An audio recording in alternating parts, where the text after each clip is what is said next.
અમદાવાદના વટવા વિસ્તારમાં આગની ઘટના બની. વટવા ઇન્ડસ્ટ્રીયલ એસ્ટેટ ફેઝ 2માં આગ લાગી. શ્યામ ઇન્ડસ્ટ્રીયલ એસ્ટેટમાં આગ લાગી છે.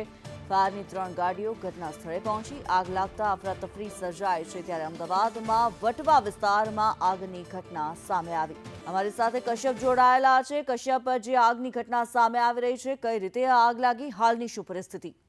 વટવા જીઆઈડીસી ફેઝ 1માં શ્યામ ઇન્ડસ્ટ્રીયલ એસ્ટેટ આવેલું છે ને તેમાં ઓઇલની અંદર અચાનક આગ લાગી છે. જેના કારણે અફરાતફરીનો માહોલ ત્યાં સર્જાયો છે. આગ લાગતા ફાયર વિભાગને આ અંગે જાણ કરવામાં આવી છે. ફાયર વિભાગ દ્વારા હાલ 3 ગાડીઓ છે તે સ્થળ ઉપર રવાના કરવામાં આવી છે ને આગ પર કાબુ મેળવવા માટે થઈને કવાયત તેજ કરવામાં આવી છે. હાલ નુકસાનનો અંદાજ અને આગ લાગવાનું કારણ છે તે હજી અકબંધ છે, પરંતુ ફાયર વિભાગ દ્વારા ઓઇલમાં આગ લાગી હોવાના કારણે કાબુ મેળવવામાં તે લોકોને વધારે જહેમત ઉઠાવવી પડી રહી છે.